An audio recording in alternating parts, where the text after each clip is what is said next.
Chapter 24. Jesus went out from the temple and was going on his way. His disciples came to him to show him the buildings of the temple.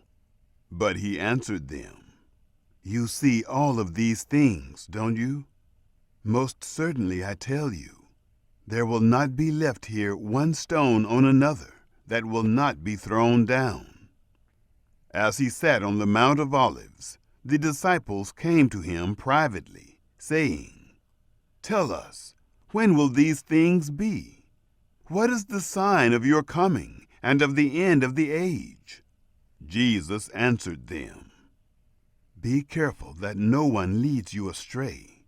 For many will come in my name, saying, 'I am the Christ,' and will lead many astray. You will hear of wars and rumors of wars.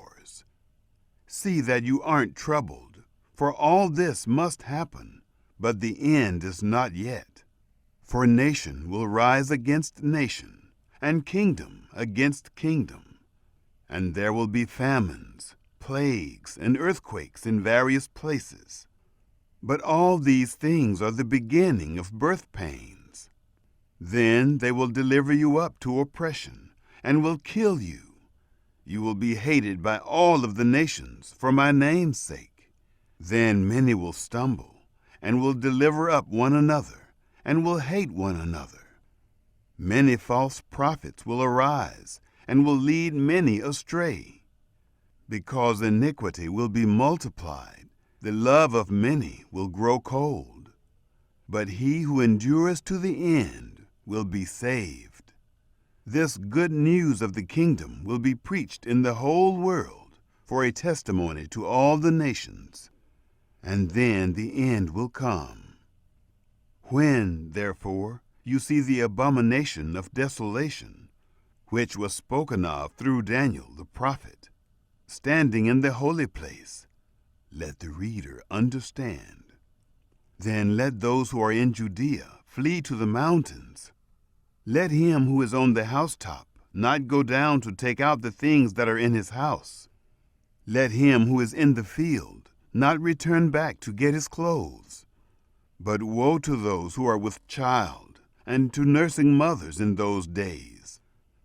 Pray that your flight will not be in the winter, nor on a Sabbath, for then there will be great suffering, such as has not been from the beginning of the world until now.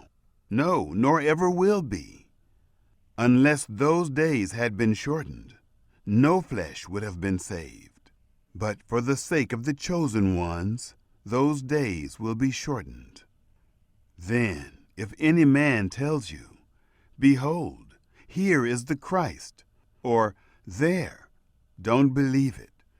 For there will arise false Christs and false prophets, and they will show great signs and wonders, so as to lead astray, if possible, even the chosen ones.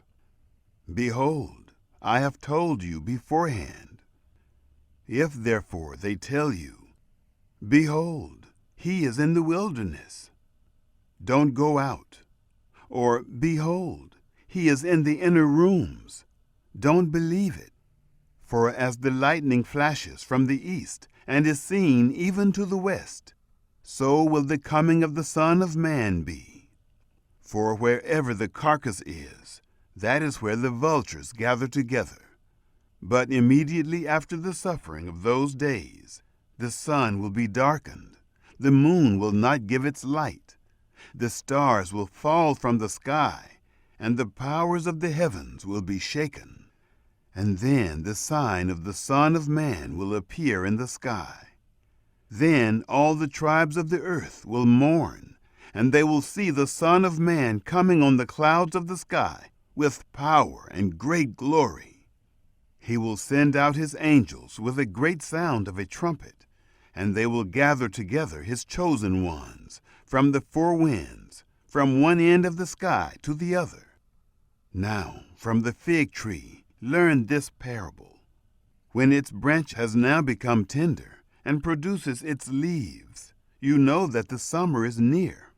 Even so, you also, when you see all these things, know that it is near, even at the doors. Most certainly I tell you, this generation will not pass away until all these things are accomplished. Heaven and earth will pass away, but my words will not pass away. But no one knows of that day and hour, not even the angels of heaven, but my Father only. As the days of Noah were, so will the coming of the Son of Man be. For as in those days which were before the flood, they were eating and drinking, marrying and giving in marriage, until the day that Noah entered into the ship. And they didn't know until the flood came and took them all away. So will the coming of the Son of Man be. Then 2 men will be in the field. One will be taken, and one will be left. 2 women will be grinding at the mill. One will be taken, and one will be left. Watch, therefore, for you don't know in what hour your Lord comes.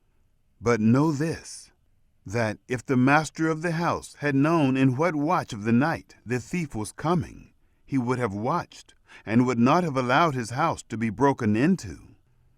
Therefore also be ready, for in an hour that you don't expect, the Son of Man will come. Who then is the faithful and wise servant, whom his Lord has set over his household, to give them their food in due season?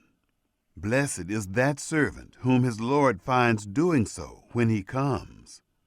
Most certainly I tell you that he will set him over all that he has.